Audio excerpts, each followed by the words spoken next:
Ketemu lagi nih sama Bang Japra si bandar pantun. Nyari Bang Japra pengen mantun soal kecurangan. Nah, itu pantun nasihat buat Bang Japra, juga buat yang lain-lain. Biar di dunia ini kita hidup nggak curang. Karena hidup jujur itu penuh dengan keberkahan. Yuk, kita mantun yuk.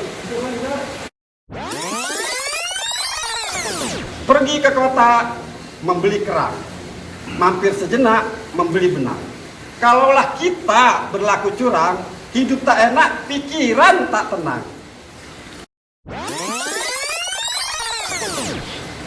Kalau mampir sejenak membeli benang, pastilah untuk menjahit celana.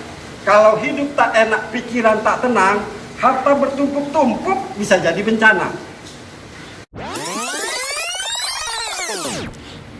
Kalau membeli benang untuk menjahit celana, pastilah dapat untuk menjahit dasi.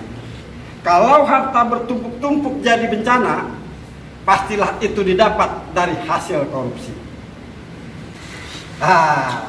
Untuk sementara waktu, buat para pemirsa Betawi Ngaprak yang ada di langit maupun yang ada di bumi, yang ada di alam nyata maupun di alam gaib, itu dulu pantun Bang Japra.